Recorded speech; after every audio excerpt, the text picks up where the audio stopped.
You are now listening to Cyber Timebite, hosted by me, Stephen Clark. Hope you enjoy the podcast.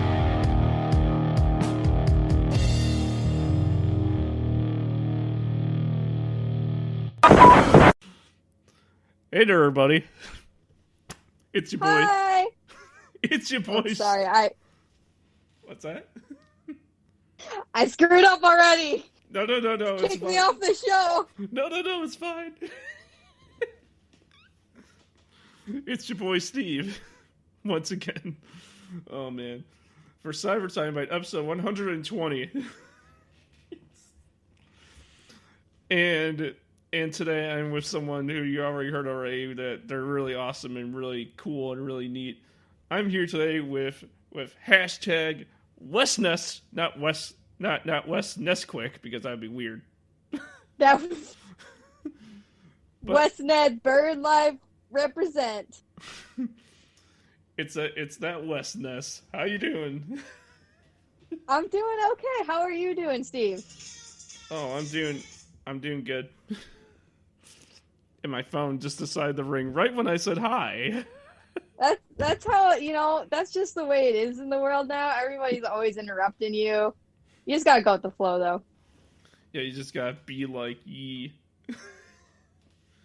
You gotta have. Just roll with it, rock with it. Man, yeah. So I mean, obviously people didn't hear this, but we had like all this conversation before I pressed the record button. Yeah, no, if I had known that this was what we were just gonna be chatting or whatever, like, we could have just started recording from the start, because, like, I feel like I've already used up all my good material at this point, so now I guess, y'all are getting the B track, but I'll try my best to rally, bring it back. Yeah, I mean, it will all come full circle anyway, I feel. I mean... Okay, that's good. But something I do want to ask is that, like, you're a cosplayer, obviously. Yep. Where did it start for you? Like, what's your story? Sure. So, like every otaku nerd, I grew up, watching the basics.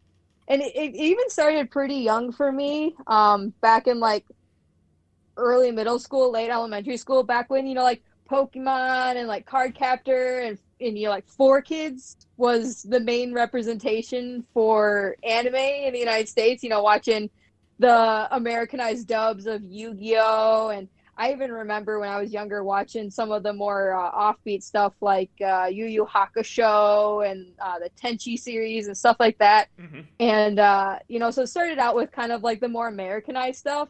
And then once I got to like high school, realizing like there's a whole wide world of anime and manga out there that, it's still in Japanese and you gotta learn how to read and watch the scene at the same time. And that was like a whole experience. But for me, cosplaying and stuff like that didn't really start until I was later on in middle school, maybe around like 8th grade. And I remember my first cosplays, they were kind of like, because you're in middle school, you don't really know a whole lot about it. You're starting off early and you don't have as much access or as much money to spend on cosplay. So I remember my very first cosplay was actually a red bathrobe that I put the alchemical cross on for Edward Elric. Yeah. And luckily, by the time, a couple of years rolled around, I was able to save up enough money to actually buy an Edward Elric cosplay to wear to conventions, because I feel like me rolling up in my bathrobe would have been like, oh man, look at how much cooler these cosplayers are. I'm wearing a bathrobe. But like, everybody has to start somewhere. And that was my start. And, I think shortly after that, I did like a pretty standard Maka Albarn costume, which, it's pretty easy to get a plaid skirt and a black jacket and a scythe around Halloween time. So that was kind of also, pretty basic. And I'd say that most of my cosplays, even now, aren't really much above like your average complexity. I kind of just do it for fun. I don't compete or anything like that. I just like dressing up to go to conventions. Yeah, I mean, your start it's a lot better than like my start in the cosplay world. Oh no. It, Where did you start? What was your first cosplay? so so the first time okay, so the story is basically like my very first convention I ever went to was in 2015, because before then, like in like 2014 and below, I only thought there was the RV convention, and I thought like there's Oh no. I thought like, oh, there's these nerdy cosplay comic conventions, and I was like I want to go to this, and so I learned about cosplay while looking that up, and I was like, oh, there's this thing called cosplay. You could actually dress up more than Halloween. and, and so I was like, okay, cool. And at the time, I was a really huge Adventure Time fan, and I still am. Oh. But at the time, I was huge, and I was like, I like Marshall Lee. I'm gonna be him. Nice. Yeah, that's a solid character to do. I really do like Marshall Lee and like Marceline and Princess Bubblegum and Prince Bubblegum. Like I think those are some solid characters, and you can do some really fun stuff with those for costumes. Yeah, but for me, when I started, oh man, you would just think it's just, oh, it's just me wearing flannel and jeans and shoes. That's it. I didn't go the whole 9 yards, because this is before I was like I should cut my hair, I should have shaved, I should have did all that before I went. I went with like facial, a little bit of facial hair, and like my hair was not even cut or anything. I looked at that Yeah. convention. Like I said, everybody starts somewhere. I think part of the learning process for cosplaying is, like not making those mistakes, but like getting out there, trying it, and being like, you know what, if I tried this next time, it would be better. And just kind of like growing from that. Like I said, my first cosplay was a bathrobe that I ironed a black chemical cross to. So that wasn't anything near what I'm doing now. And even now, like I said, I'm not going all out on any of this stuff. I don't have the time and the resources to do something super complex, but just for fun, it's nice to try and do things and put some effort into it. And it's always nice to get a compliment like, oh, your costume looks great, like, oh, thanks, I worked really hard on it. It's funny that you bring up bathrobe, because I have a friend who, not, well, I guess with his permission or whatever, but on Facebook, I made a page for my friend just for funs and kicks, where it's like he has this picture of him in a bathrobe, and he's holding a glass of wine, and he's just laid out across his bed with his robe on, and it became like a low end meme. Oh, I am a slut for memes. And it's like, and it's just like, and it's just funny sexual innuendo memes. Oh, I love that. I've probably honestly seen it before. That's hilarious. Yeah, I can send you to the page or whatever. It's funny. Please do. Like I said, I love memes. I think they're like the best way to convey abstract emotions and thoughts. Like, who needs to have a direct conversation when I can send you this picture with some like text over it that tells you exactly what I'm feeling right now? It's like when your boy comes in with the anime shirt, and they think they're like this. Yes. Oh man, I love it. Memes are good when they're good. Memes are good when they're good. Memes are good when they're bad. Like you really have to try hard to come up with a meme that's not good. Yeah, like there's I can't. There's so many out there. I can't even think of one off the top of my head, because there's so many out there. My favorite is like there's a page on Facebook or whatever that's like radical blur makes everything funny, and it's true. Like it's just a bunch of people posting images of things that they put radical blur on, and like I can spend hours like scrolling through it, and every single one of them is hilarious, even if it's just like a picture of a lemon with radical blur on. Like, why is it funny? I don't know, but it is, because in the context of the meme, like, that's the joke.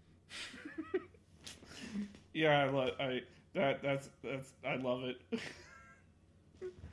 Like, even if it's hit or miss with somebody, like, you can make a meme and somebody in the world is going to think that's the funniest or most relatable thing ever. And it doesn't have to apply to that wide audience. as long as a couple of people like look at it and go, yeah, I get that. Speaking of memes, I'm not saying that the cosplay you did when I saw you was a meme because it's literally something that you love, but like, um, No, honestly, it is a meme, and I won't even hide it. So for the people who don't know, the cosplay he's referring to is I've done the kind of like a Lolita style of a Detective Pikachu with like the hat with the ears and then like a cloak and a skirt and all that stuff and kind of like the Sherlock Holmes style. And I actually it was kind of a collaboration pieced together from like either things that I bought or made. And a friend of mine who did the skirt and the cape for me, she's or I'm sorry, they're Blood Moon Fairy on Instagram. And when I pitched the idea to them that I wanted to do a Detective Pikachu Lolita style cosplay, they were like, "No, I hate this. This idea is cursed, and I'm not going to help you with this." And like the longer, like the more like memes and stuff I posted about the movie and like how persistent I became and like I'm doing this cosplay, like look at this vest I've got for this cosplay, look at these stockings I got for this cosplay, look, I bought the stupid hat with the ears, I'm doing this cosplay. Finally they were like, all right, we're doing this cosplay. And I remember at one point they sent me a link about, like how well Detective Pikachu was doing in the box office. And I was like, I remember when I first pitched the idea to you of doing a Detective Pikachu cosplay and you refused. And I'm like, look at you now, super excited about how well this movie is doing. And they were like, yeah, it's because of you. And honestly, the last time I talked to them, I don't even think that they've seen the movie. I think that they were just so on board with the idea of me dressing up in this like stupid Detective Pikachu cosplay and being like, all right, we're making this happen. So at first they're just like, no, not happening, and then they see, and then the movie gets popular, and they're like, okay, fine. The thing is like even from the start, that movie had incredible traction. I mean, it had the younger generation of Pokemon fans and the older generation of Pokemon fans that remember going to see the movie in theaters, because if I'm not mistaken, I think this is like the first theatrical release Pokemon has had in the United States, at least widespread, since the first movie came out. And so I think a lot of the older fans were like looking for that nostalgia, going to the movie theater, seeing Pokemon on the big screen. And plus, you have all the younger kids who are playing, Let's Go and all that stuff and being like, I want to see Pokemon. And, I think it was a decent movie enough to that. Like, I saw it twice opening weekend and then once more in theaters and bought it on DVD when it came out. It just, I originally was of the camp that wanted Danny DeVito to voice Detective Pikachu. But I'm not mad with the choices that they made in that movie. I love that movie. Yeah, because I think wasn't there 3 Pokemon movies? There's Pokemon the first movie. There's Pokemon. Mm-hmm. I forget what the second movie is called. Then wasn't there Pokemon 2000? So there was the first Pokemon movie. There was Pokemon 2000, but like they've made so many Pokemon movies throughout the years. Like I'm sure they're up to like 10, 20 something or another. But like the thing is they don't get the same treatment as that first movie did.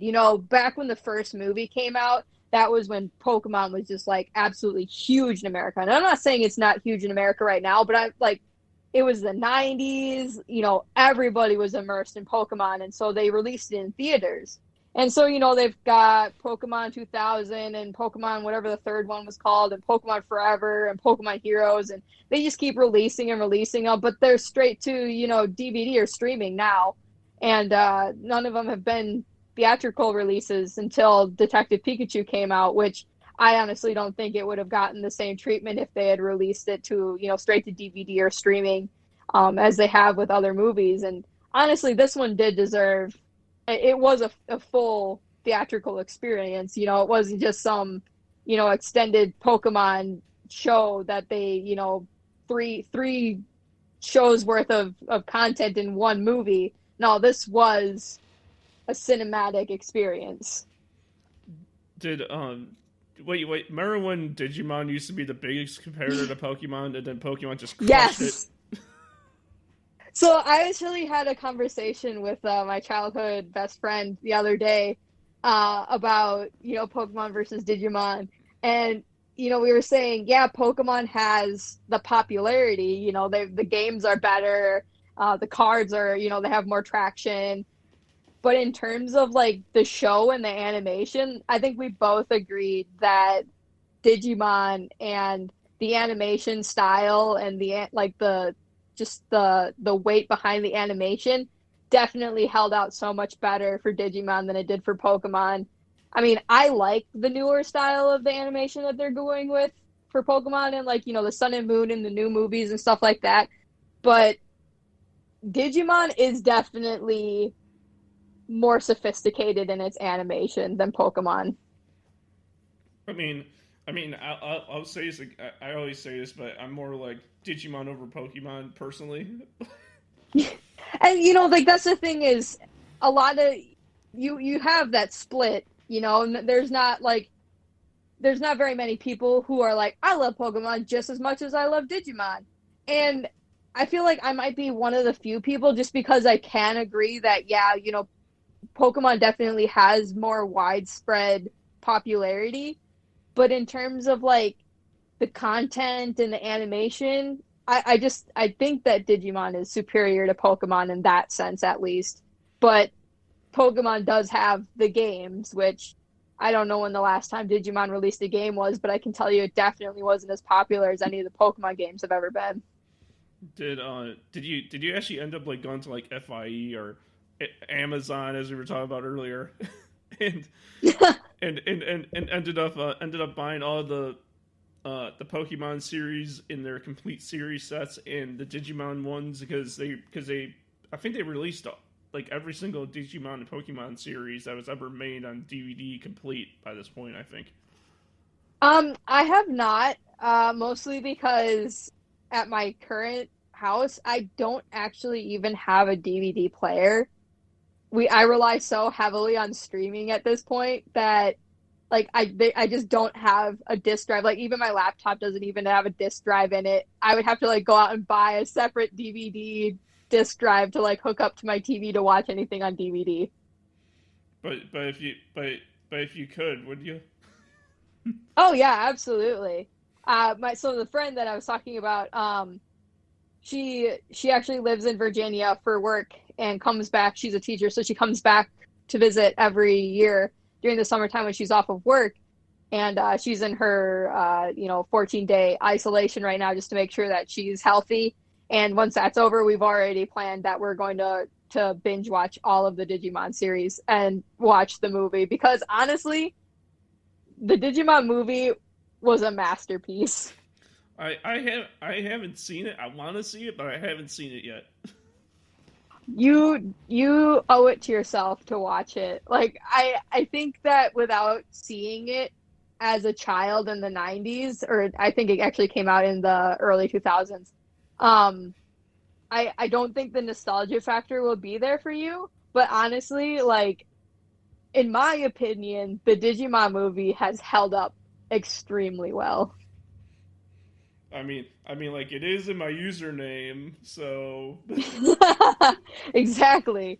But no, I love the Digimon movie. I think that I won't say that I don't like select Pokemon movies because the first movie of course is iconic. The second movie was one of my favorites for a very long time.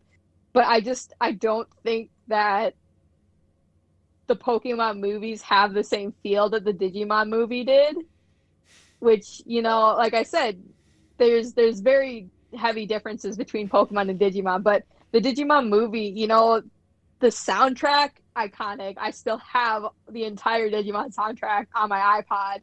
Like, it's such an experience that takes you back to like your childhood and everything that was important and relevant and popular in your childhood.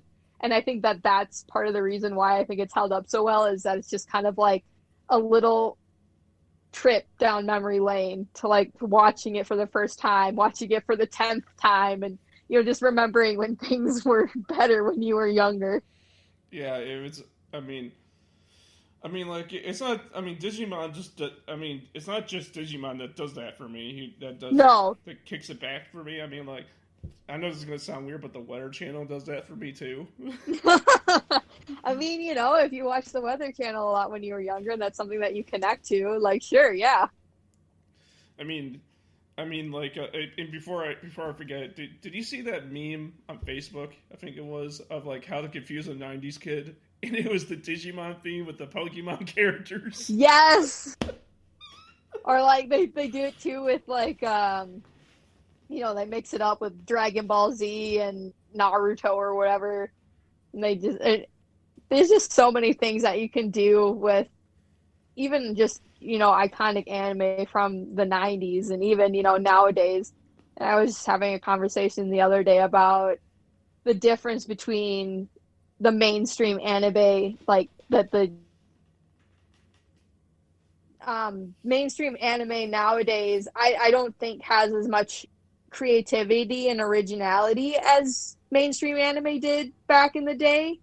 Yeah, I really like the series My Hero Academia, but I don't think that it has the same feel to it as some of the more, older mainstream animes like Bleach and Naruto and stuff like that. Full Metal Alchemist, obviously, was so iconic that they rebooted it to do a more true to the manga adaptation of it. And, like I like My Hero Academia, but I don't think it has the same feel. And I don't think it has the same originality as some of that older stuff. And I think that younger anime fans would benefit from going back and watching some of those older series. Even like obviously Sailor Moon is so iconic that they've rebooted it like several times. And some of the reboots are great. I love the newer animation styles and stuff like that, but you just don't get the same feel as you do from watching like the originals. yeah, especially the Deke dub, if you can find that. Yes. Oh my gosh. So, my childhood friend, the one who's visiting from Virginia, we both grew up watching like card captors and stuff like that. And when card captors first came to like streaming sites like Crunchyroll and Netflix and stuff like that, I watched the original version that they put on the streaming, and I remember freaking out and being like, "Oh my god, what is this opening? I've never seen this opening before." And then realizing like it was the original opening from like the Japanese version and being like how did we get something so different from this? I still remember like the Clow card rap that they did at the beginning listing off all of the different Clow cards. And then literally like a month later my friend messaged me and was like, "I'm watching Cardcaptor Sakura on Netflix right now, and what is this OP?" And I'm like, "It's the Japanese version, isn't it wild?" I never. Because I mean, we grew up watching card captors like on the television, on basic cable when it first came to America, and didn't think anything of the fact that they wrapped the Clow cards for the opening series or opening sequence, and being like, "Oh yeah, they definitely wrapped that in Japan where it came from." Like we were too young to think like it would be any different here in America than it is in Japan. And like, 10, 15 years later, you're like, holy shit, everything I knew and grew up with was a lie. like, I never seen Card Captor because I was in the Beyblade. Oh, I loved Beyblade. I grew up with a lot more guy friends than girlfriends, and I was crazy into Beyblades, and I had this guy friend who lived like, down the block and around the corner, and like his house was the hot spot for Beyblades. He had like all of the little like, ramps and domes and everything, and we would all go over to his house with our Beyblades and let it rip and have like our little tournaments and stuff. And like obviously it was never as cool as it was in the show. Yeah. But like that was the thing for like a year and a half, was to just go over to this kid's house and like just let it rip and have little tournaments. It's funny enough. It was last year around. It was around August last year. I actually covered a Beyblade tournament in 2019. That's wild. Was it like adults or was it kids? It was a mix. A mix? Yeah. Okay, good. Because there's like people that are like as tall and probably just as old as me, and then there's like the kids that were like in like junior, like elementary school, junior high, high school. And I mean, I know that it's alive and well. It's not nearly as popular as it used to be, but it's wild to think that people still actually get together and play Beyblades. and the thing is that I got all on video, and I'm planning on putting it on DVD. You need to get a list of all of the entrants and send them a DVD copy so that they can watch it. I did. When actually, funny enough, when we did the event, the people who ran the event made a paper, and then people put all their addresses on there that I got to send it to. That's hilarious. And if you want a copy, I mean, if you can you hear me?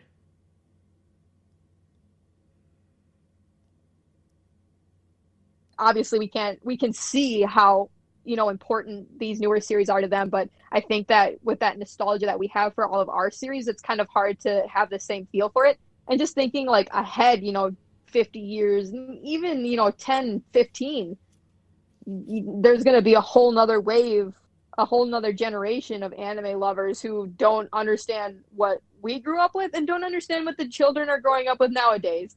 And we'll always just have like our own, like everybody will have their favorite anime, and everybody will have like that one series or that one game that was their favorite, and like older and younger generations just won't be able to appreciate it the same way.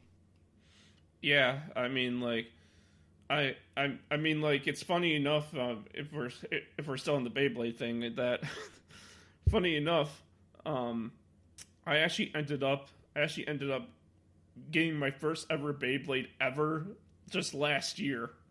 Oh my gosh! I never. So was it like brand new out of package? Like, are they still producing them? Yeah, because here's the thing. When I was little, when I was a kid, when I was watching it growing up, I never had one Beyblade or anything Beyblade related growing up ever. Besides this one thing that like plugged and plays into your TV, which I actually found on eBay, and I actually got it in box, 100% perfect condition. That's cool. And no, I had Tyson's Beyblade growing up because he was my favorite, and I loved that giant white dragon. Dragoon, right? Right, which is hilarious because there's Dragoon in Beyblades, and then like however many years later they came out with what were the balls that they like flicked them and they became little Bakugan. God, what was that? Bakugan, that's it. And they came out with the Bakugan, and the main character also had a dragon named Dragoon, and I'm all like, oh, how original. Like, we clearly see what anime you're ripping off here. Yeah. And then it's funny because, I mean, I don't know if Bakugan, I assume it came from Japan, but, if it was made in America, because the main character's name in the English version was Daniel. I'm all like, what was his name in the Japanese version that you guys just picked? I mean, like when I bought my but if you're to answer your question, no, it's straight out of the package, and I kept the package. So where did you find it? Did you order it online, or did you go to the store? Or? No, they sell them at Walmart. They sell, like, when you go to Walmart, you can still buy the bowls that you can play them in, No. and they have all the parts and everything. I'm gonna have to go to Walmart. But the thing is that from the Beyblade enthusiasts that I met at the tournament, they say if you want the real thing, you gotta buy them from Japan because they're the real metal Beyblades. Oh dang, yeah, because mine was like a mix of plastic and metal. It had like a metal kind of gear thing that you slip between two plastic pieces to give it some weight, but the shell of it was plastic, so. It didn't, they just kind of like bumped into each other, and you're like, oh, this isn't as nearly as cool as I thought it was going to be. But no, I think like an all metal Beyblade would be metal as fuck. Well, let me tell you, if we ever see each other again, ever in person, yeah.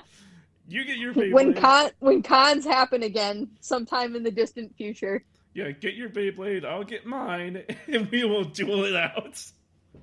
Let it rip. It will do it Also, in, can we just talk about what poor choice they did when they decided that was going to be like the phrase that everybody screamed when they started a Beyblade match? hopefully no one ate a burrito before then. Exactly. Like that's just poor planning on their part. But oh man. Now speaking of the Beyblade toys, if we're talking about the show itself, which series was your favorite? Do you like the original series, the Metal series, or the Burst series? The original series will always have a place in my heart.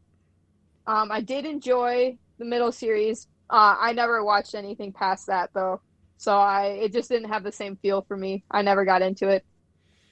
Yeah, because I'm on this journey now of buying every single Beyblade because on Oh Amazon my gosh.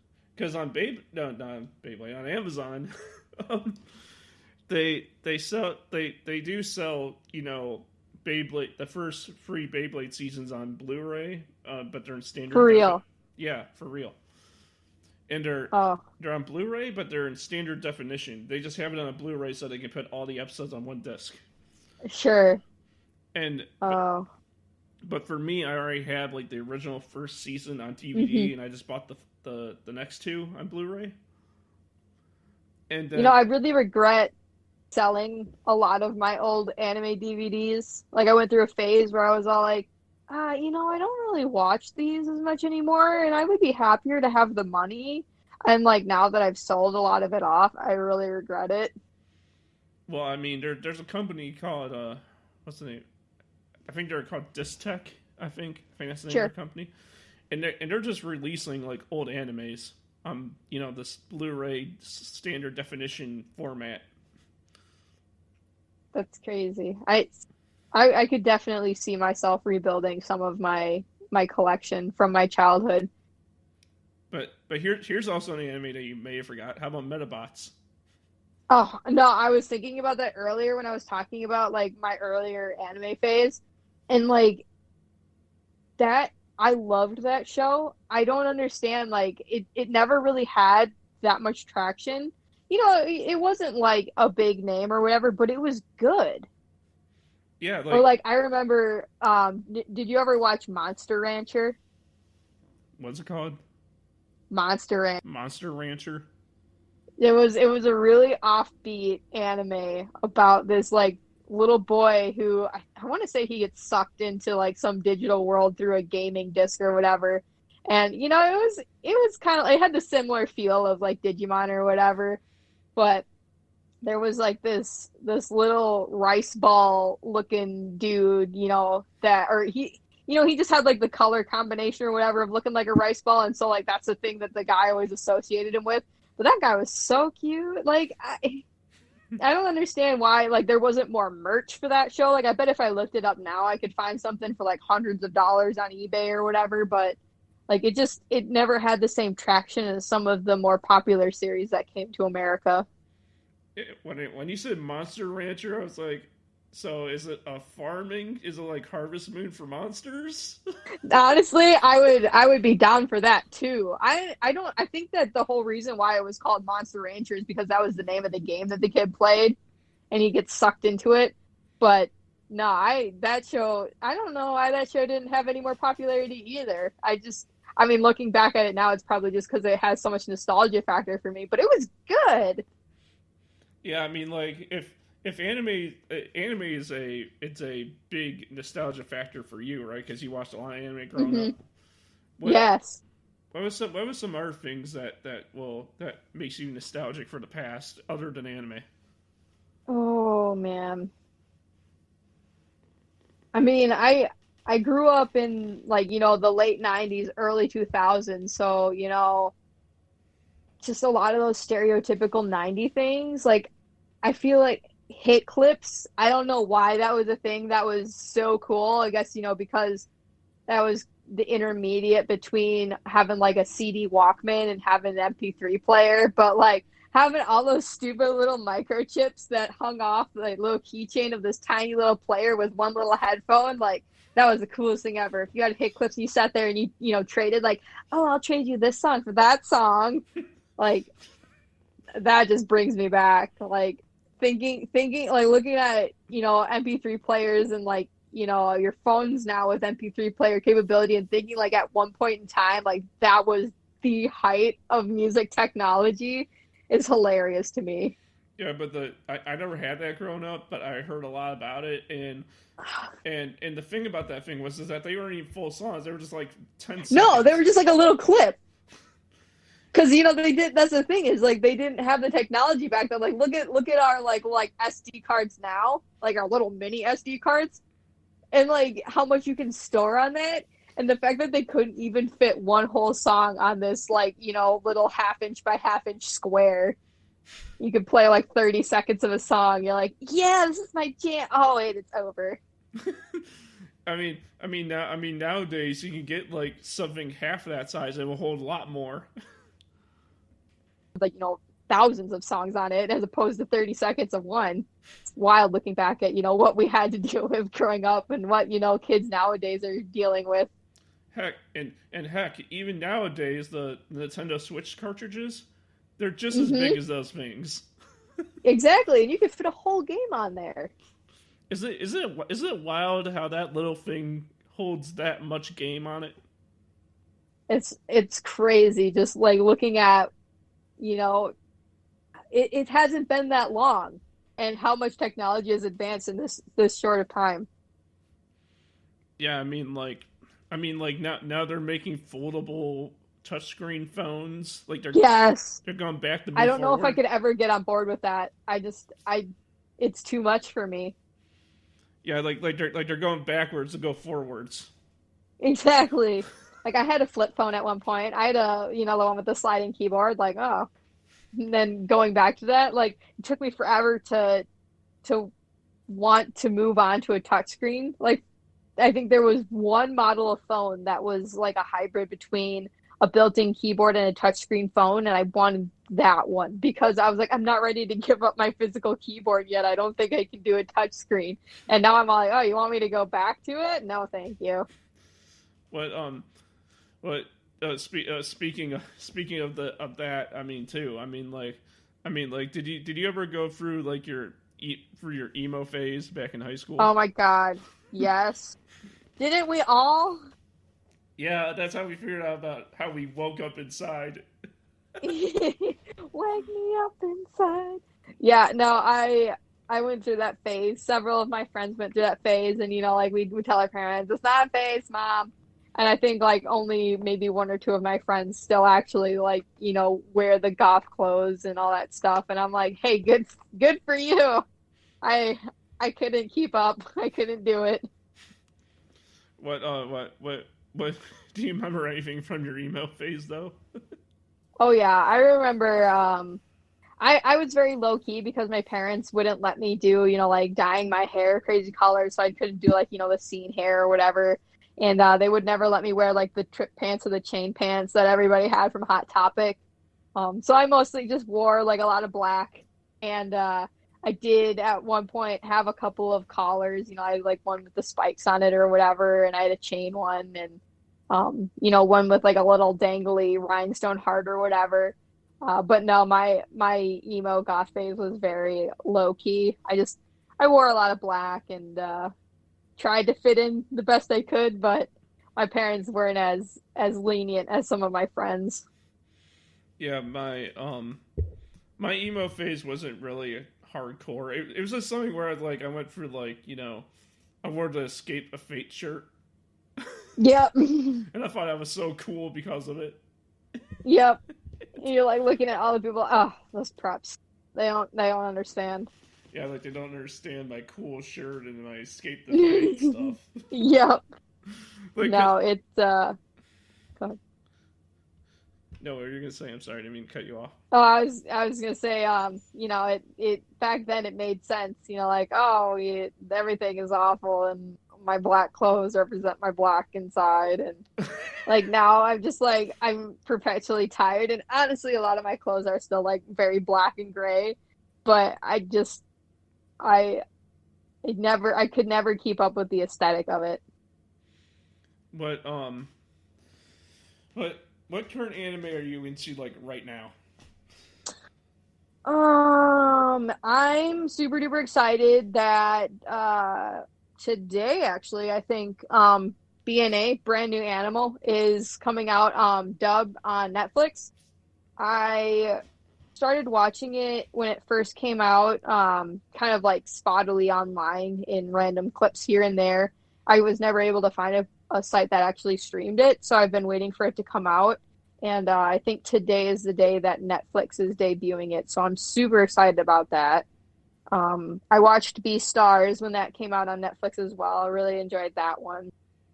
I am catching up with My Hero Academia right now because, even though, like I said, it doesn't have the same feel as a lot of the more mainstream animes did growing up, I still do think that it is a really cool series. I do enjoy watching it. And I think it says something about the fact that it's mainstream. It's good enough that a lot of people like it.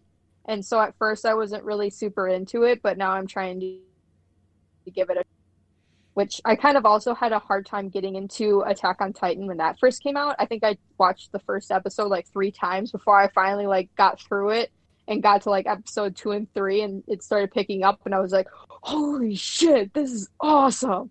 So I'm kind of hoping that I'll hit a point with My Hero where I'll be like, yeah, I get it now. Yeah, I love how you're into the nostalgia like I am with like stuff. I mean, like that's like really awesome. I mean, because there are new series, but there was a period of time, maybe like 2 or 3 years, where like none of the newer mainstream anime really did anything for me. I watched what people were talking about, like Your Lie in April or whatever, and I was just like, I don't feel the same connection to these characters in this series as I have with series and characters that I've watched in the past. And so, there was a couple of years where I kind of, took a step back from anime because I wasn't feeling what they were putting out. And then, like the next wave started coming and I was like, okay, I can get on board with this. I like this a little bit more.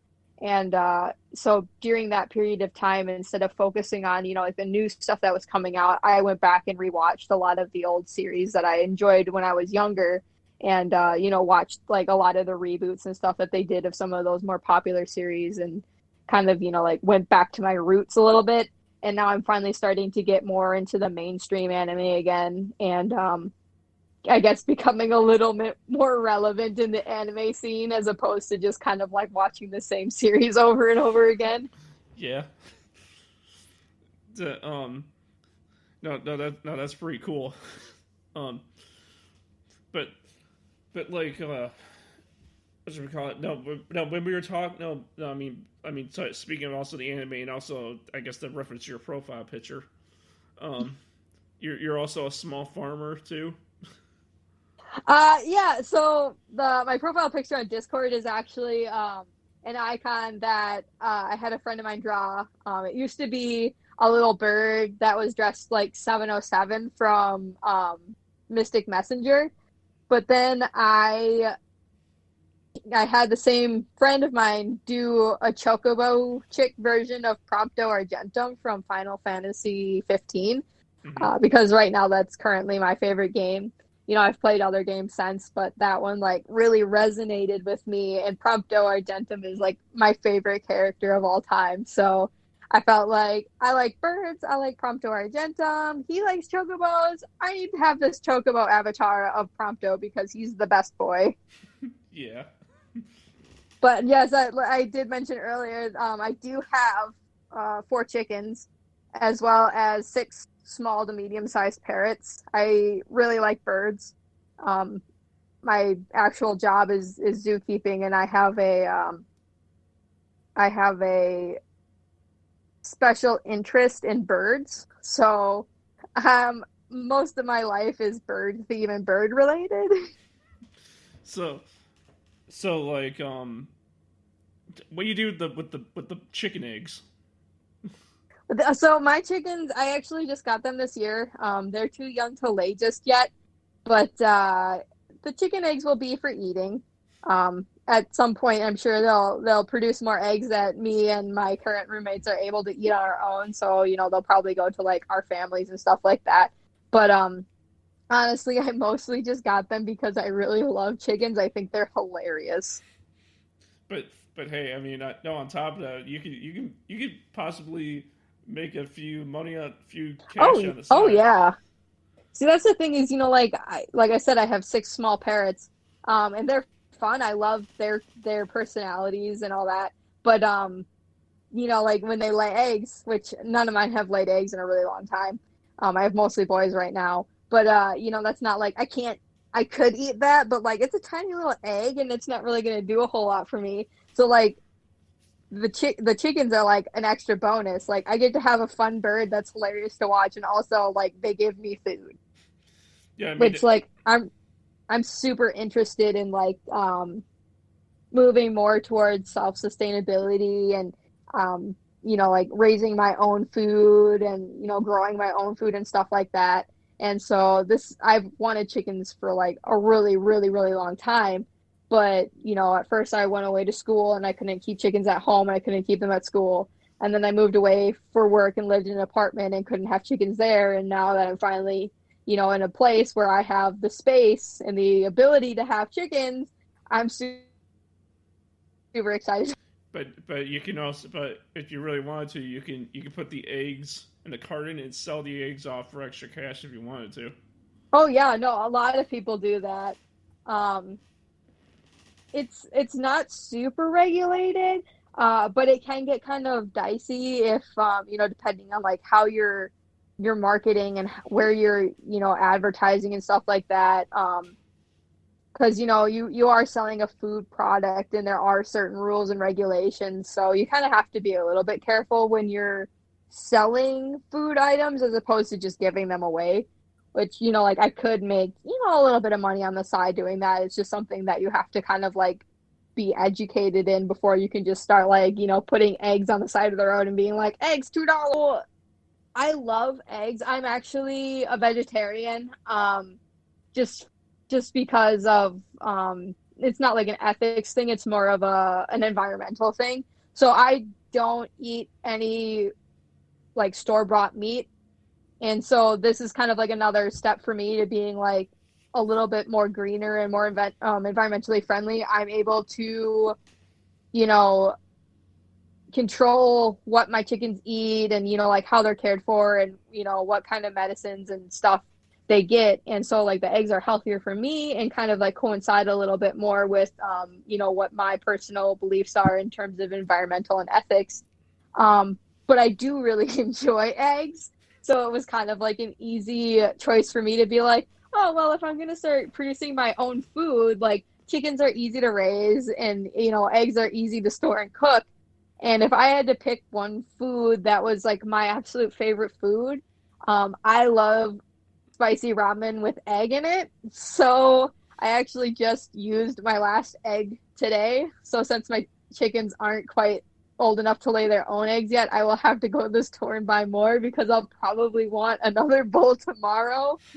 Yeah. Um, so yeah, I do. I like the fact that eggs are a slightly more environmentally friendly alternative to get that protein as opposed to like going to the store and buying like hamburger or whatever. What do you think of like since you are you like being you go the more vegetarian route. Mhm. What do you think of like something like the Impossible Whopper, which is not made of meat? So, I've actually done like a lot of research into the different like meat alternatives.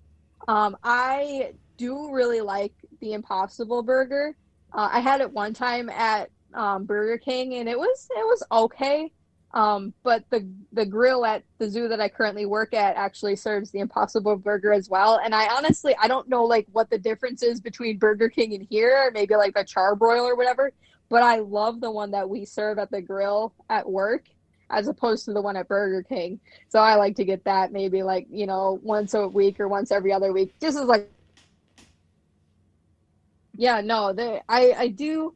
I think for, I haven't had meat in over 10 years, so I really don't remember what a lot of it tastes like. So for me, I can eat it and be like, oh yeah, it tastes just like a burger. And I'm sure somebody who had like a burger yesterday would eat it and be like, nah, it tastes a little weird. But like, I can't tell the difference because I haven't had real meat in so long that I'm just like, yeah, it's close enough.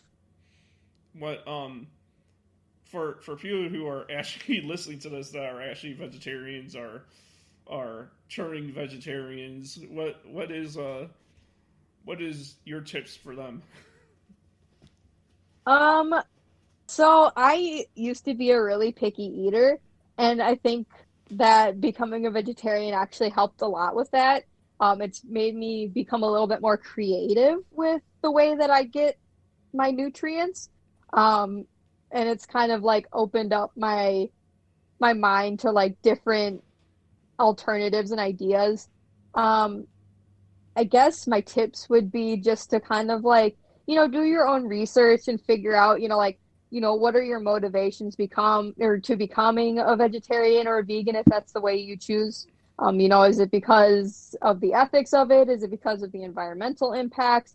And, kind of look into what fits your dietary needs and your ethics and environmental needs. Um, that way you can like because not everybody's going to have the same exact diet and not everybody's bodies need the same things in the same levels, so just experiment and be open-minded and try different things. If you try something that you didn't like 10 years ago, maybe you'll like it, or maybe you still won't like it, but at least now so just be open-minded about it, and be willing to try new things. And if you don't like it, oh well, and if you do, well, now you have a new favorite food. like yeah, because sometimes you'll have something when you're like 10 and then you'll come back to it at like 27, 26. Exactly. And you'll love it. Like you hated it before, but now you're like, this is like the best thing I've ever had. Why did I used to hate this? I mean, like uh, wait, do you think potatoes are considered being vegan, or is that like something else? Oh no, potatoes are definitely vegan and vegetarian friendly. But it also does, like I say, depend on, your personal, environmental, and ethics. If you're looking at a food that might be incredibly, you know, it's not meat, but it might not also be environmentally friendly. A lot of meat alternatives are soy based, and growing soy, a lot of them are like monocultures, and they're not great for the environment overall. Or you get into the issues of GMOs and Monsanto and stuff like that. So some people might be like, oh, I'm vegan or vegetarian because I don't like the treatment of animals, but I'm totally um, the environmental impacts of the way that corn and soy are grown. Whereas, some people might be like, oh, I'm not okay with the environmental impacts of soy and corn, so I'm not going to eat, like soy-based meat alternative products. So, like I said, you really have to like do your own research and figure out, like what suits you and your needs and, your ethics, as opposed to, like what everybody's doing because it's not meat. And the cool thing, and no, the funny thing is that you live in the dairy state. So I mean, I do, and it's funny because my boyfriend's house is literally surrounded on three sides by corn, soy, and cows. And I'm just like, yep, this is where I live my life now, I guess. does he bring you like cheese and milk and all that stuff to fit your vegetarian diet? Yeah, so my boyfriend is not vegetarian, which like I don't hold that against him. It's all about what you need to do in your life and like, what you believe and all that stuff. So I definitely don't look down on people who aren't vegetarian who do eat meat. Like that's your choice. You do you. And so usually we do our grocery shopping together, and like he's open to trying some of the things that like I eat, and things that you know I cook for him. And I do cook non-vegetarian dishes for him just because that's what he likes. And So we both support each other and, like what we eat and the way that we eat. So it's not super, like we're not in conflict about it, but we're both supportive of each other and, our needs. Uh huh. I no, I bet. No, I bet. I bet there's a. You gotta admit though, there's gotta be that time, that one time you just put a thing of ground beef or turkey in the thing, and you start poking at it you're like, I'm a vegetarian. It doesn't really bother me all that much. Like, I think the hardest thing for me is the fact that like it's been so long since I've cooked meat that I'm like, how do I do this? Like, am I doing this right? Is this too dry? Did I cook this long enough? Like, so I can't really, like test foods. Be like, oh yes, this tastes good. I have to just kind of be like, well, I hope this tastes good, and like check the temperature of things or like cut it open and be like, oh yeah, yep, that's done. Like I can't really, like taste test it for him, so I'll always give it to him and be like, oh, I hope this tastes good. Is your boyfriend also a cosplayer with you? Does he go to conventions with you as well? Yes, yeah, that's actually like one of the few things that we share in common. And so like I said earlier, the last convention that I went to was Anime Milwaukee, and I did my Detective Pikachu cosplay there, and he did like a Pimp Ash cosplay. So he wore like his Ash hat, and like he had his Pokeball and stuff, but he wore like a really nice like suit jacket outfit and like a satin shirt or whatever, and he made this Pokeball cane, like Pimp cane, and like it was so funny. I like at first I like hate like he doesn't tell me exactly what he's making, but he needs my help building the Pimp cane. And at first I was super skeptical about it. I was like, I don't want to be any part of this. And then like once it all came together and we started roaming around anime Milwaukee. Yeah. And like people were like, oh yeah, look at that, and we like like people were taking our pictures and stuff like that. I was like, okay, this is fun. And then at one point, I confiscated the cane and was walking around with it because I was all like, I helped make this. I get to use it too. So I went from absolutely, it was the same thing with the Detective Pikachu cosplay. My friend went from hating it to being like, all right, we're doing this. And I went from hating the Pimp cane to being like, yeah, this is mine now. That is something else. Like your Pikachu, and he was Ash, but it was like a whole different world. It was super funny though, because like at one point some guy shouted at we were going up the escalator and he was going down. He's like, "Hey Ash, where's your Misty?" And he's all like, "I've got Pikachu." And I was like, "Man." No, cue the awes. It was super cute. No, we had a really fun time at the convention. I hope that once cons get up and running again, we're able to do the same cosplay together at maybe a bigger convention. I would like to go to ASEN next year, or even a Dai Show again next year. But when you ever come to like Anime Midwest, Con Out Delete? So I've never been to Con Out Delete. I have considered Anime Midwest in the past, but normally I usually only do one convention in Illinois just because it's a little bit of a longer drive from Madison. Mm-hmm. And so I grew up going to ASEN, and so that's just kind of like the one that I usually go to instead. But it really does depend on, like my work schedule and stuff like that, because I normally have to work on the weekends. So I have to request off. So it really depends on, like what everybody else's work schedule is like and whether or not I'm able to take off for the weekend. I've never been to ASEN ever. For all these years, I've never been to ASEN because it always lands in a time where, like, I can never get the time off or I already been the one. Yes. Yeah. So ASEN was actually my first convention, which was wild because ASEN is like one of the biggest conventions in the Midwest, at least like, in terms of like where I travel to. And the fact that like that was my first convention was it like I loved the experience that I had, but it was very overwhelming for my first experience. And then like going from ASEN to smaller conventions, was a little underwhelming because my first experience had been at a huge con. I kind of assumed all of them were going to be huge. And then, you go to smaller, more local cons, and you're like, this is nothing like ASEN.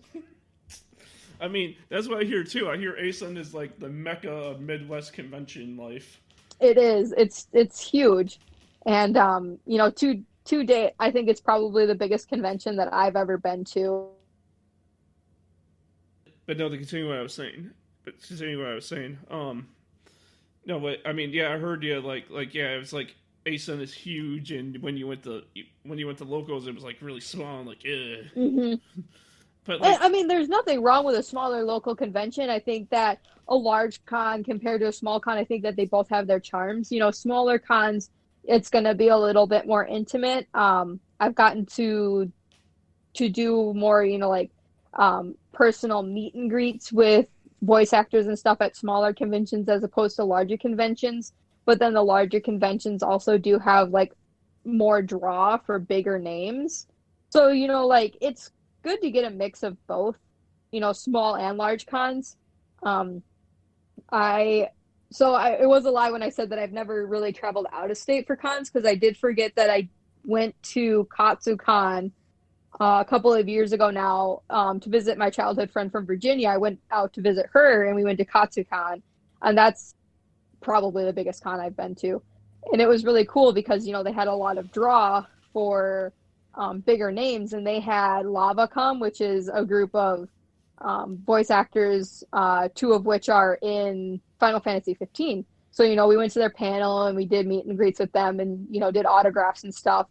But then just this last year, Anime Milwaukee also got Lava, which I thought was crazy because Anime Milwaukee is a fraction of the size of Katsu, and they were still able to get Lava there. So, I got an even more, intimate meet and greet with them, and, got to spend a little bit more time talking to them and, enjoying their panel and stuff like that. So, like I said, don't hate on small cons just because they don't always have the same draw. Like sometimes a small con can work up to some of that, those bigger names. Yeah, because when it comes to the Midwest, at least from the areas we're from, it's ASEN or C2E2. Those are both huge cons, but the difference is between the two is that C2E2 is more well rounded, and Anime Central is more anime. Exactly, yeah. And I've never been to C2E2, but it is a convention that a lot of my friends who do the con scene go to. And I have heard that it is, kind of like more broad interest as opposed to ASEN obviously being anime central. It's more anime centric than, video games or comic books or other, nerdy aspects like that. I mean, I've been going to C2E2 since I think 2016. I think. Okay. Yeah, because 2015 was my first year when I went to what was it? Wizard World Chicago. That was my very first convention ever. And that was 2015, and in 2016 was the year where it all jumped for me. Sure, yeah. And No, they did a Wizard World in Madison, and I was sorely disappointed because I think I was expecting like San Diego Comic-Con in Madison, and that is not what it was at all. Yeah, I wasn't a big Wizard World I wasn't really a big fan of because I feel like it felt more corporate than like than like if you got to like Anime Midwest. Right. And so the thing is so we met at DaishoCon, and DaishoCon is actually put on by a student-led organization at the University of Stevens Point, and that's actually where I went to school. So for a while, I was actually part of the student organization that plans DaishoCon, and so that I think really makes that convention kind of a really interesting convention because it's not like a big corporate team or whatever. It's just a bunch of people who are really enthusiastic about video games and anime and comic books and stuff like that, getting together and like putting together this passion project and culminating in this convention, which I think is so cool. Who knew that my town would make a convention? Right? Stevens Point, man, my town, right? That's your town? My actual name's Steven. Oh, sure, right, Steven. And I got I was confused because I thought you were saying you were from Stevens Point, but I was like, aren't you from Illinois? no, I know I'm from Illinois. No, I'm from Illinois. Okay, I just make the joke like, oh, I might name sure. Steven Point. I was like, Your point made that, but no, it's so cool that it's just a bunch of college students like, oh, we're gonna start a convention, and they did, and they've been wildly successful. and on top of that, I also got my own universe. Steven Universe. Man, it must be great being you. You've got a lot. No, like I'll get back on the Dice Show count. I'm not talking about that, but I mean, like, there's Stevens Point, there's Steven Universe, there's even Stevens. Yeah. There people when people see me, they say, "Oh, are you Seth Rogen?" and then That's funny. and then all the classic rock, like me and other classic rock fans saying like, "Oh, were you in Def Leppard at one point?" Because the main guitarist of the band, his name was actually Stephen Clark too. Oh, sure, that's funny. It's just like, oh god. Something to be said about common names. So my name is very common. but no, I mean, to go back on Dice Show Con, I mean, tell me, how was your weekend there? That weekend that I met you, like, how was that weekend for you on your end? Yeah, no, it was actually the first convention that I'd been to in several years, because I had just recently moved back to the Madison area, and so a bunch of friends had gone to that convention. And it was so good to catch up and like to be back in the scene again and stuff like that. And a lot of them were rooming together, and my family actually knows somebody who owns a condo in the area. So my boyfriend and I ended up just staying in the condo separately from everybody else, which was kind of like a nice breather because I definitely needed to be eased back into the convention scene. And so like needing time to like leave the scene and like decompress and like, take off my outfit and like be in normal, like not, I don't want to say uncomfortable clothes, but like not like out of my normal, sort of attire. So Yeah. like just being able to like go and relax and not have like a room crammed with 20 people was really nice. Just to kind of get back into the swing of things, because it had been like 6 or 7 years since I'd been to a convention, and I forgot how hard you go at those things. Yeah. But no, overall it was a really great weekend. I think it was a good place to kind of like get back into it, just because it is a mid-sized convention. It's not nearly as big as ACEN, but it is some of the conventions like I think GeekCon is no more, but GeekCon used to be the convention that was held in Madison, and that was a smaller, more intimate convention. Or even, no BrandCon is another smaller con that we've gone to a couple of times. So, it was nice. It wasn't like super slow paced, small intimate con, but it wasn't like a huge, massive convention. So it was a good place to kind of get back into the swing of things. Yeah, the funny part is that right after I met you and I took that photo of you, we actually ended up going to Pizza Ranch. I love Pizza Ranch. I like Pizza Ranch too. I didn't think I was gonna like it, knowing I'm a Chicago kid that knows pizza well. That's very true. No, but the thing about Pizza Ranch is, it's they got something for everybody. It's it's a pizza buffet. You're hard off if you can't find something to eat at a pizza buffet. Then what? Are you even human? Yeah, exactly. Like, I understand having like sensitivities to gluten or lactose intolerance or something like that, but there's got to be something there that you can eat. Yeah, I'm sure that they have, I'm sure they have like vegetarian pizzas for the vegetarians. Mm-hmm. Yeah, you can just get a plain cheese pizza or something with a bunch of veggies on it. Like, I love pizza. I don't care if you're vegan or not, man. You love pizza. Right? Like, and that's the thing too is it's hard to find somebody that doesn't agree with pizza, And also, like, pizza's just a good way to feed a lot of people. Like, you can please everybody, and you can feed a lot of people for a lot cheaper than, like, going to any other type of restaurant. But me from being from Chicago, you gotta do it deep. It has to be deep. Hmm. I do love a good deep dish. I will give you that. I mean, like, but over there in New York, over there they have their folding pizza. That's not how you do it. I've had folding pizza before, and it's inconvenient. It's too much. It's too big. Calm down. I mean, like a pizza. I know this pizza wouldn't be your sort of thing, but they have these pizzas called Screaming Sicilians, Yes. Hmm. and they're that okay symbol of your hand. If you get my drift. I get your drift. Yes. No, I'm much like I don't have anything against frozen pizzas, but I'm more of a like homemade pizza kind of person. I'm really weird in the fact that like when I'm making rather like make my pizza, I put a little sauce on there, just a little bit. Or Yeah, like I actually really like pesto for sauce on my pizza, which everybody thinks is really weird, but I'm all like, it's still Italian. yeah. I And mean, is pizza even really that Italian to begin with? not. I mean, it came from it. I mean, it was a. It It was. it came from, but like looking at all of the various variations of pizza that exist now, like how many of them are actually like, the true Italian pizza? Not really, unless you want it that way.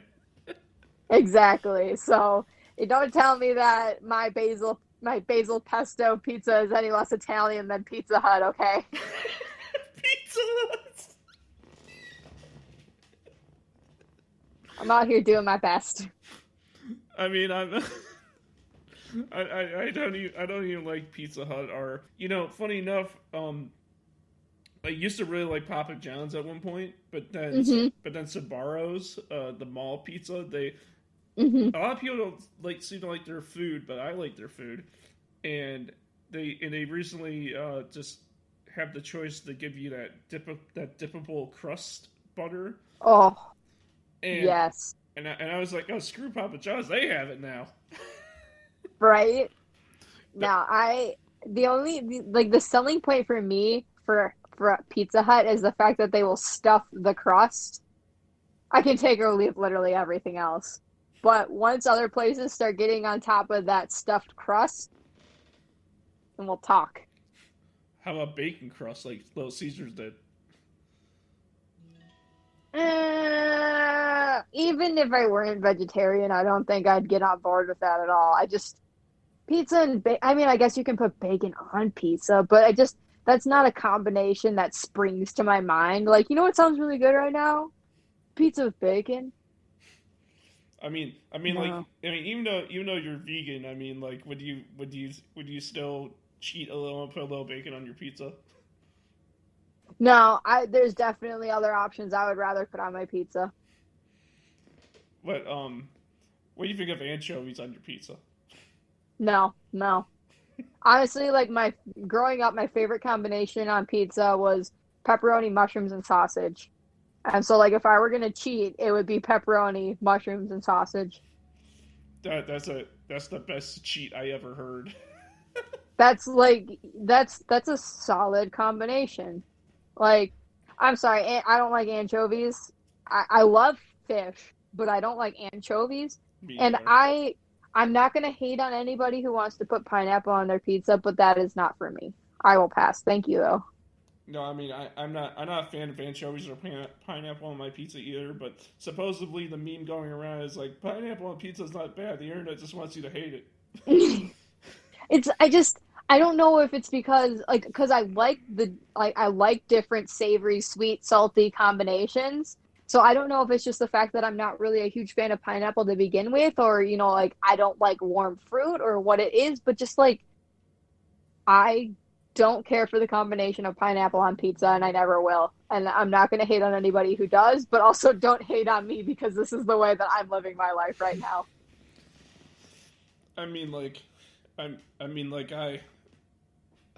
I mean, like I really like pizzas when they get unique. I mean, like Hmm. I mean, I do like Well, like I said, I like basil or pesto for the sauce. Like that's not traditional pizza. I love a unique pizza. Pineapple, no. well, what what's your favorite kind of like a pasta? Like what's your favorite kind of pasta? What shape? Ooh, oh, it's definitely a toss up between bow ties and the mini shells. I like the masticholi and the wheels. The wheels are fun. The wheels are fun. I also like cavatappi, like the spinny tube noodles. Those are fun too. Yeah, and how about the twisty ones? Yes. Yeah. That's a good pasta salad pasta right there. See, that's the thing is like I guess, I when somebody asks me like, "Oh, what's your favorite kind of pasta?" I guess it really depends on what the application of the pasta is. I feel like different pastas are better suited for different sauces or different dishes. So it really depends on like what you're making, I guess. Yeah, it is for someone like you who's on your vegetarian diet. They do make pasta now that are made differently for like more vegan needs. It's gonna be the tagline for this episode. Episode 120. Can't handle the sauce. Yes. But no, I mean, but like I was saying, you probably answered it, but I didn't hear it. But obviously they make pasta too that's made out of different things for more Mhm. vegan friendly people. Yeah, no, so I think it's really great that they have like vegan alternatives and alternatives for people with, like gluten sensitivities and stuff like that. I'm fortunate enough that my dietary needs aren't that specific, but I know there are gluten-free like actual pasta noodles, but one thing that I cannot get behind is like the vegetable noodle craze. Like I know that Noodles and Company has like zoodles, zucchini noodles that are just like they took a zucchini and they like shaved it into like long strings that look like noodles. And like it's not pasta, it's not a noodle, and I'm not going to eat it, thank you. I mean, like Bird's Eye, the people who Hmm. the vegetable Hmm. company, they make microwavable like pasta like vegetable noodles made out. I know Or that. they make like the riced cauliflower or like the mashed cauliflower that's supposed to be like a healthy alternative to mashed potatoes. Yeah, they make stuff like that, and they make like pasta with sauce and all that stuff. It's very Hmm. they're very small portions though, but they make them. Yes. No, and I do like to have a few of like the sauced vegetable frozen things just kind of like have on hand like, oh, I don't really feel like cooking tonight. What can I have to eat? And like they're a good option just to have on hand, but I don't know. I can't get behind like passing off a vegetable as a noodle. It's not a noodle. Yeah, because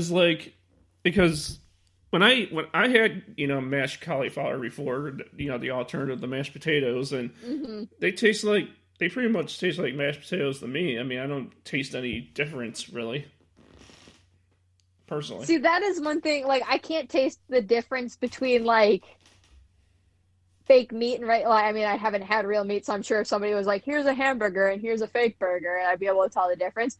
But like, mashed potatoes are so important to who I am as a person that like if somebody gave me a bowl of mashed cauliflower, I'd just be like, "No, where are the potatoes? Where's the starch? Where where's my daily need of My spud my potatoes." potatoes? So, do you like tater tots and French fries and stuff like Mm, that? I don't think you could find any iteration of potato that I wouldn't like. Like I just potatoes are so versatile. You can do anything with a potato, I and I bet love it. I bet you book a trip to Idaho just to watch potatoes grow. I I'm not at the point yet where I can grow my own potatoes, but eventually I'm gonna be there and it'll be a glorious day. That day also glorious that even the sun has to say, "Well, dang, potatoes are grown today," Thank you, son, for making the potatoes happen. and then the giant thumbs up comes out of it. Thank you, potato son. But No, I just like I hope that there aren't people in the world who have sensitivity to potato because like I can live without a lot of things, but potatoes is not one of them. like there's only 99 food problems and potatoes ain't one. Yes, yes, exactly. Oh man. I just want to let you know that we've been going for an hour and 27 minutes. And how much of that have we spent speaking about potatoes? Not Pro- enough. Probably the last 10. Not enough. Not enough potato love in this episode. We gotta talk about more. Apparently, we also need to talk more about sauce because that's the tagline. We gotta get saucy with this episode. We're getting saucy and getting lost in the sauce. The sauce, no, because the sauce is the boss. Ooh, Like it's like it sauce. like it says on those many barbecue bottles. Yes. Which what like can there really be like vegan barbecue? Is that a thing?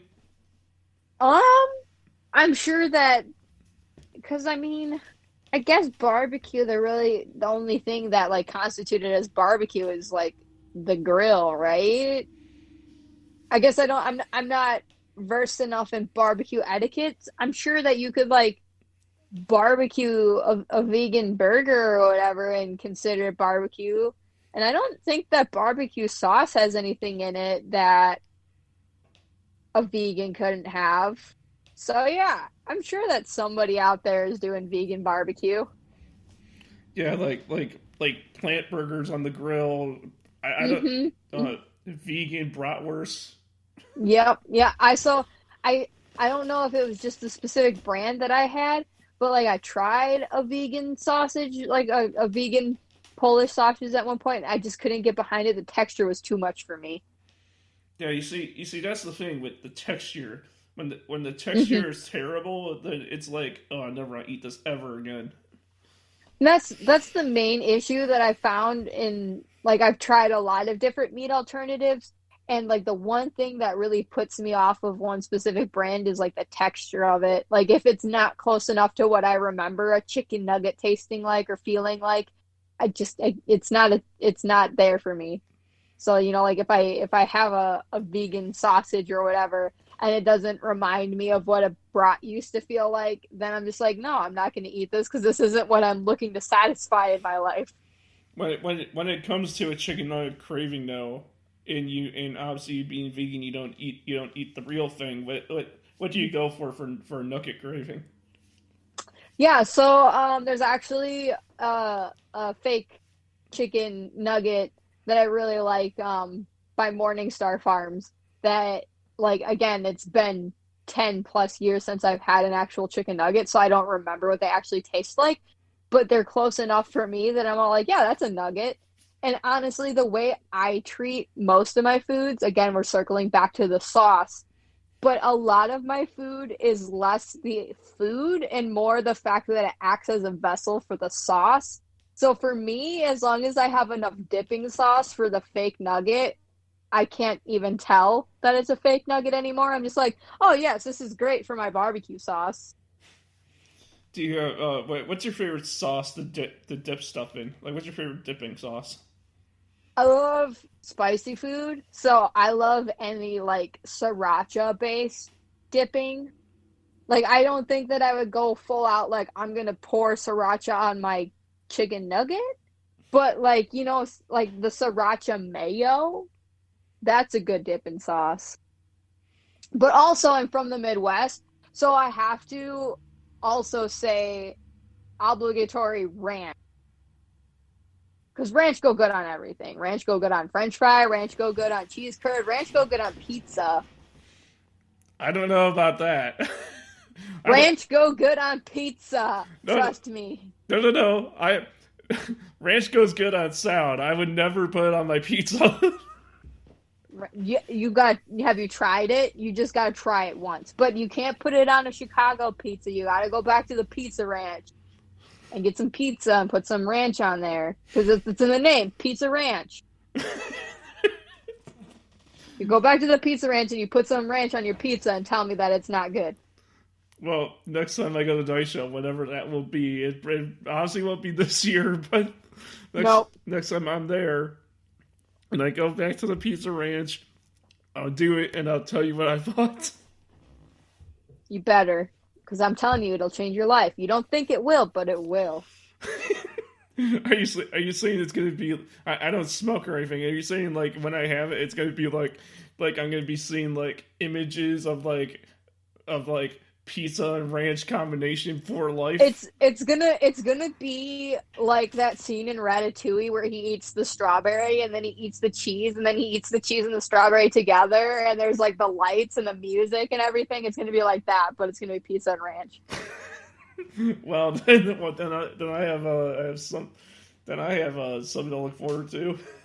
You do have something to look forward to. We all have something to look forward to, and that's trying something new, whether it be pizza with ranch or a new hobby or activity or a new anime or a new food. We all have something to look forward to. Well, I mean, food-wise, I have something. It's getting lost in the sauce. Getting lost in the sauce. I personally like I personally like spicy. I like spicy mustard and honey mustard and. No, I do like mustard for some applications, but broad spectrum, it's ranch. do you rather just live on the ranch? Yeah, I bet you know where Hidden Valley is. I do know where Hidden Valley is. I got the hookup. Tell everyone in the world then where Hidden Valley is hidden at. If I told everybody in the world where Hidden Valley is hidden, then Hidden Valley wouldn't be hidden anymore. That's my responsibility. It's like this is like Twilight Zone stuff. Like this is how I live my life. This is where I'm at personally. Like the ranch, that ranch dough. That ranch dough. There should be a bottle with your face on it that just says that ranch dough. That's my next venture is I'm gonna make the next, like, because let's be honest, Hidden Valley Ranch is the best ranch. I don't care who you are or where you're from, Hidden Valley is the best ranch. I'm gonna make the ranch that's better than Hidden Valley, and it's gonna be called Wes's Ranch, and it's gonna have my face on it, and it's gonna say Dat Ranch dough. Wesnes Ranch. Yeah. If you actually do that, I would love to try it. Someday. It'd be just as good as the spork. Yeah. Yes. Because, as you know, with this podcast, the spork, I put that over like Rover. Oh, I mean, the spork is the epitome of human ingenuity. Like, we don't have much else to show the world but the spork. Yeah, because it's a fork and a spoon. You can, when you're having ramen, you can eat it and drink it at the same time.